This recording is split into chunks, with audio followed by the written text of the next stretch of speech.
Hello everyone, and welcome to my Young and the Restless official 24 channel. I hope everyone is having a wonderful day. Before we begin, please hit the subscribe button and give this video a thumbs up. Kylaire and Holden form Vengeful team against Audra's revenge. Crashes Kyle and Claire's wedding? Kyle Abbott is about to propose to Claire Newman. She will likely say, yes.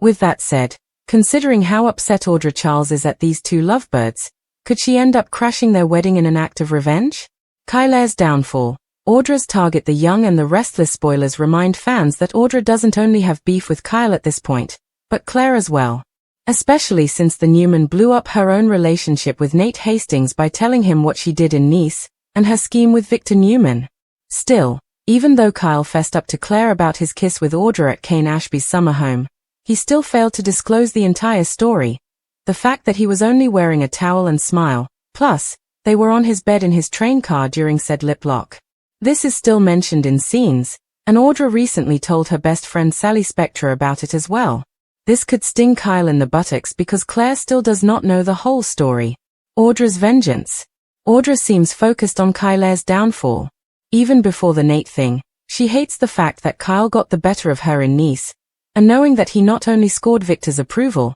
but is marrying Claire, will only heighten Audra's bitterness. Even though Audra dug herself into this hole, she still blames Kyle for losing her Vibrante funding, and now she blames Claire for losing the love of her life. It's easy to see Audra bursting into Claire and Kyle's wedding just as the priest announces if anyone objects to this holy union. If Audra learns that Claire doesn't know something about what happened between her and Kyle in the south of France, she won't have a problem showing up at the wedding to prove her point and end their romance, as she had planned to do. Claire Newman will run to Holden Novak after a blow-up with Kyle Abbott, so a vengeful team will form against Audra Charles. Kyle will realize he's made a serious miscalculation. Despite Kyle's hopes that a marriage proposal would demonstrate his love for Claire, it will utterly fail. Kyle will ask Claire to be his wife, but it seems she'll rebuff the ring and rant about Kyle getting this all wrong. Claire wanted to slowly fix their romance, so Kyle's decision to push for wedding bells won't work for her. In the aftermath of this proposal failure, Kyle will lick his wounds and get some guidance from his parents. Kyle will have the assistance of Jack Abbott and Diane Jenkins Abbott. If Claire's friendship with Holden develops into something more, that hurt could get worse. It could happen since Claire will apparently go running straight to Holden after her next fight with Kyle. Even if the encounter is accidental, it'll be Claire's decision to lean on Holden and accept the comfort he'll inevitably give her. Holden will undoubtedly allow Claire to vent because her anger will be stronger than her sadness. Y&R will make sure Holden and Claire are in the same orbit, so there's the potential for them to move into romantic territory. That's especially true since Claire and Holden are about to join forces for revenge on Audra. The foundation for this alliance will be laid in the September 3rd episode, when Holden and Claire hold a strategy session about Audra. It won't be long until Claire gets in Audra's face and lashes out, but that won't be enough. We'll keep you updated on all the bad news that's coming up because Holden will assist Claire in a team effort to repay her. Claire Newman stood in front of Kyle Abbott, her heart pounding in a rhythm she couldn't quite understand, torn between the warmth of his hopeful gaze and the unease gnawing at her soul as he held out a ring box in trembling hands, asking her to be his wife in a moment that should have been filled with joy but instead felt like a suffocating reminder that their relationship had been stitched together with too many half-truths, secrets, and fragile promises that might never survive the harsh light of reality. Because even though Kyle had confessed to kissing Audra Charles at Kane Ashby's summer home, he had carefully omitted the scandalous detail that he had been half-naked at the time, wrapped in nothing but a towel as Audra pressed him against the very bed he'd shared memories with Claire. And while Kyle had convinced himself that glossing over this detail protected Claire from unnecessary pain, the omission now stood as a silent grenade that Audra, who simmered with hatred and jealousy, was more than ready to pull the pin on. All because her life had spiraled into ashes after Claire exposed her schemes in Nice,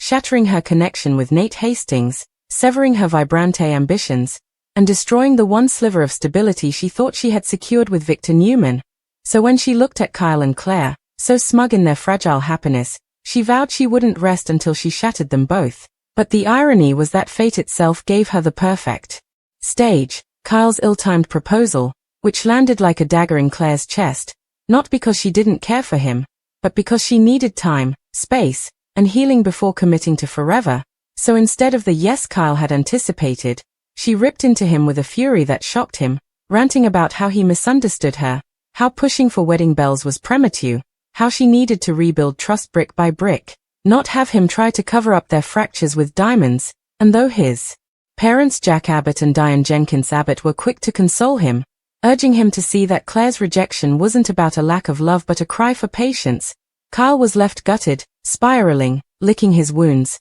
while Claire stormed out of the Abbott mansion and into a storm of her own emotions, only to stumble into the steady presence of Holden Novak, a man whose charm and empathy contrasted starkly with Kyle's impulsiveness, and though their encounter might have been chance, Claire's decision to stay, to lean into Holden's strength and confess her anger, her heartbreak, her doubts, set the stage for a new alliance, one forged in equal parts pain and purpose, because as Holden listened, as he reassured her that her emotions were valid, as he subtly hinted at his own disdain for Audra's manipulative ways, something clicked inside Claire, a realization that if she couldn't yet fix her relationship with Kyle, she could at least reclaim her dignity by striking back at the woman who had reveled in her misery, and thus, in the September 3rd episode, viewers would see the foundation of a vengeful team taking shape as Claire and Holden plotted not only to confront Audra but to dismantle her schemes piece by piece, though neither realized at first how far this war would spiral,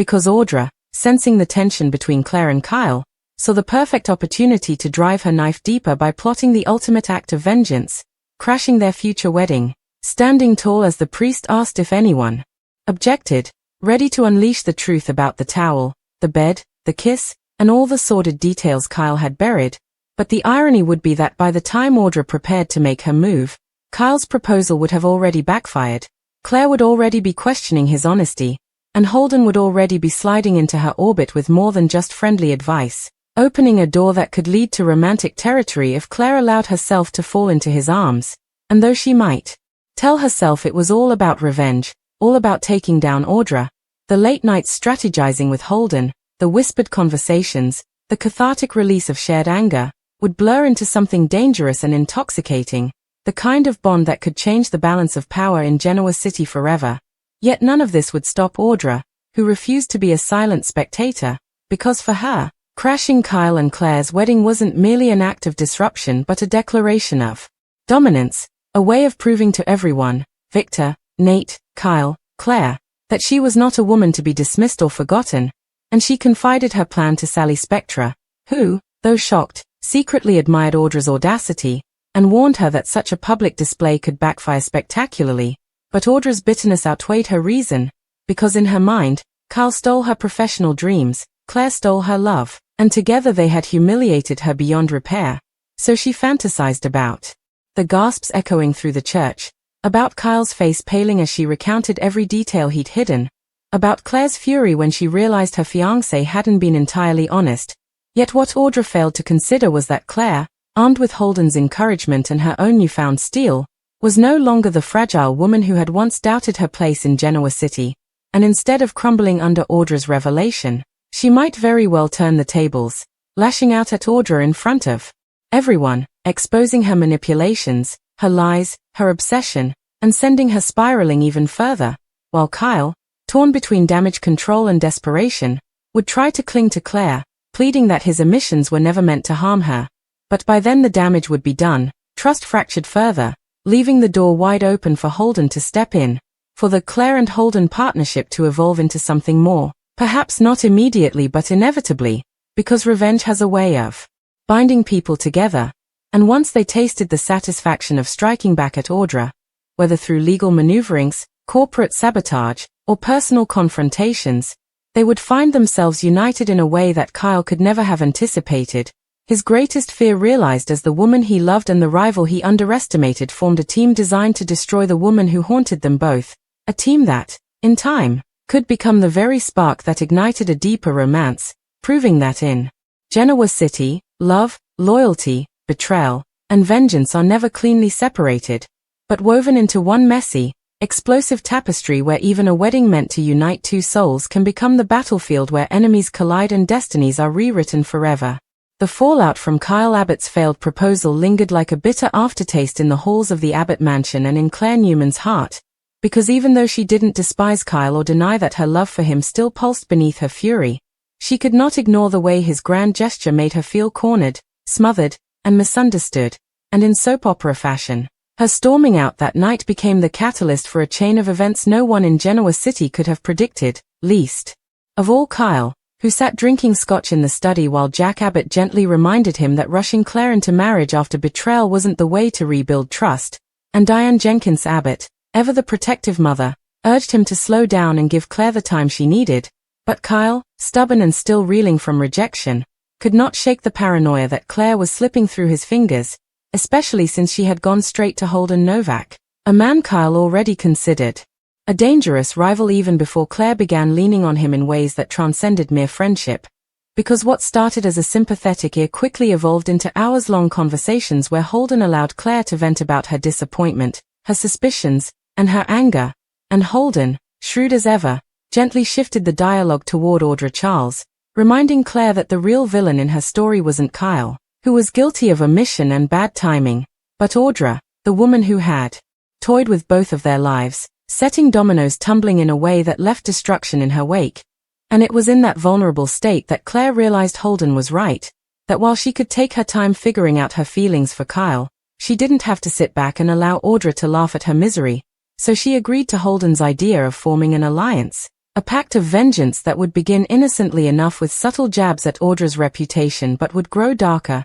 sharper, and more dangerous as their anger fed off each other, and soon, Holden and Claire became a team in the truest sense, brainstorming ways to box Audra out of Newman media opportunities, to undermine her attempts at gaining new allies, and even to dig up secrets from her past. But what they didn't know was that Audra was plotting her own showstopper. A public wedding crash designed not only to humiliate Kyle but to annihilate Claire in front of Genoa City's elite, because Audra, desperate for relevance after losing Vibrante and Nate Hastings, had convinced herself that making a scene at Kyle and Claire's eventual ceremony would cement her status as the woman who could not be ignored, and she rehearsed in front of her mirror what she would say when the officiant asked if anyone objected, envisioning herself striding forward in a dress that shimmered like vengeance itself, her voice dripping with smug authority as she revealed to Claire and the assembled crowd that Kyle had been naked but for a towel when he kissed her, that they had rolled around on his train car bed, that he had downplayed their intimacy to spare Claire's feelings, but that the truth mattered, because no marriage could be built on half-truths. And while Audra savored this vision, Sally Spectra, ever the pragmatic friend, warned her that crashing a Newman wedding could ignite a war she couldn't win, because Victor Newman wouldn't take kindly to theatrics aimed at his granddaughter, and Nikki Newman, who had only just begun warming to Claire's attempts at redemption, would unleash hell on anyone who dared humiliate her family. But Audra, blinded by obsession, insisted this wasn't about winning Victor's approval or pleasing anyone else. It was about revenge, pure and sweet, because Kyle had robbed her of professional triumph and Claire had robbed her of personal happiness. So if she couldn't have love or power, she would at least have the satisfaction of tearing them both apart. Yet even as Audra sharpened her daggers, Holden and Claire plotted their counterstrikes, and their late-night meetings in quiet corners of the Genoa City Athletic Club or over coffee at Crimson Lights grew more intimate, more charged, the air between them thick with unspoken attraction, though Claire told herself she wasn't falling for Holden, that she was simply grateful for his support, and Holden, respectful but undeniably drawn to her, played the long game, letting her lead while ensuring she felt safe, empowered, and capable of exacting the vengeance she craved. And together they staged their first blow against Audra by feeding a story to an influential blogger about her failed Vibrante project, spinning it to emphasize her incompetence and shady dealings, which quickly spread through corporate circles and cost her a potential partnership, igniting her fury. But instead of retreating, Audra doubled down, convinced now more than ever that humiliating Claire and Kyle at their wedding would restore her sense of power, so she began gathering proof of her tryst with Kyle, messages, fragments of conversations, even photos that could lend credibility to her tale. And all the while, Holden and Claire sensed her desperation, tightening their strategy, with Holden warning Claire that Audra might not just crash the wedding, she might stage a scandal so explosive that it could haunt them for years. So their mission was no longer simply about revenge but about preemptively disarming a woman willing to scorch the earth to get what she wanted. And though Claire nodded in agreement, part of her secretly thrilled at the idea of confronting Audra publicly, of standing tall as the world watched and refusing to let her rival dictate the narrative, because for too long, Kylaire had been branded the damaged Newman, the unstable one who had to claw her way back into acceptance, but now she was stronger, steadier, and with Holden by her side, she felt invincible. So when September rolled around and the whispers of a wedding began circulating again, Audra prepared her entrance, rehearsing her speech, choosing her gown, and telling Sally she was about to reclaim her power, while Kylaire, coached by Holden, prepared for the confrontation, telling herself that no matter what Audra revealed, she would not break, and Holden, ever the strategist, planted himself close enough to intervene if things escalated, because in the soap opera chessboard of Genoa City, every move was calculated, every word a potential bomb, and when the day finally came, the atmosphere was electric, with Kyle standing nervously at the altar, Kylaire walking down the aisle in a gown that symbolized resilience more than romance, guests buzzing with speculation about whether she would truly say "I do," and Audra lurking just outside, ready to strike. The stage was set for one of the most dramatic interruptions in Young and Restless history, one that would alter alliances, ignite feuds, and perhaps cement Holden and Kylaire not only as a team of vengeance but as a couple forged in the fire of betrayal, proving once again that in Genoa City, love stories are never simple, weddings are never safe, and revenge is always just one heartbeat away from center stage. The atmosphere inside the Abbott Estate Chapel was charged with tension, every guest aware that the road to this wedding had been paved with heartbreak, scandal, and whispers of unfinished business. And yet as Kyle Abbott stood at the altar, eyes fixed on Kylaire Newman gliding down the aisle in a gown that shimmered like moonlight, he allowed himself a fragile hope that today could mark a fresh beginning, that their love could eclipse the shadows of betrayal and secrecy. But what he couldn't see was Audra Charles pacing just outside the double doors, her stilettos striking the stone like the drumbeat of war, her heart thrumming with a cocktail of rage and anticipation as she waited for the priest's words to cue her dramatic entrance, rehearsing silently the lines she would deliver when asked if anyone objected to this union. And inside, Claire's face revealed little as she reached Kyle, her lips forming the faintest of smiles that masked the storm within her, a storm Holden Novak, seated in the crowd, knew all too well, because he had been the one she confided in, the one who encouraged her to transform her pain into strength, the one who now sat ready to spring into action if Audra dared disrupt this ceremony. And sure enough, just as the officiant's voice carried the question,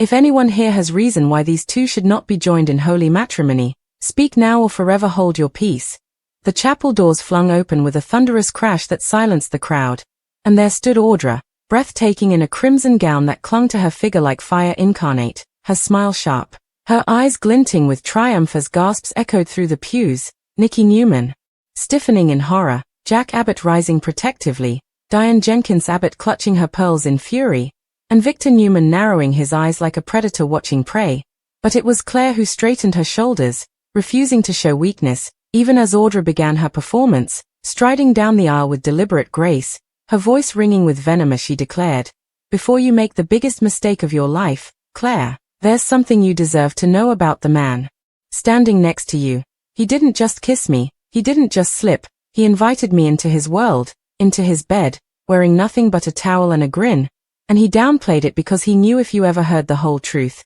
you'd see him for the liar he is." And the room erupted, guests whispering, some gasping, others shaking their heads, Kyle turning pale as he stammered, trying to interject, "That's not how it happened. Kylaire, please, don't listen to her, she's twisting everything." But Audra only raised her voice, waving her phone as though it contained evidence. "He told you half the truth, sweetheart, and half-truths are lies dressed in prettier clothes, but I won't let you walk into a marriage built on deception." And for a moment, it seemed as though Kylaire might crumble, her eyes flickering between Kyle's desperate pleas and Audra's smug certainty. But then, in a moment that sent shockwaves through the chapel, she lifted her chin and stepped forward, her voice cutting through the chaos like a blade. "You think you can humiliate me, Audra? You think you can reduce me to the broken girl I used to be? Not anymore. I already knew there was more to that kiss. I already knew Kyle held back details, and yes, I was furious. But what you don't understand is that I don't need you to expose him to know who you are. You are a manipulator, a parasite, and the only reason you're here is because you can't stand that no matter what you do, you will never have what Kyle and I have, love, family, a future." And as her words landed, The guests erupted in applause, Holden standing proudly, his eyes never leaving Kylaire, while Victor smirked ever so slightly, proud of his granddaughter's defiance, though Kyle's relief was tempered by the realization that Kylaire had essentially admitted she had already doubted him, that Holden knew more about her heart than he did.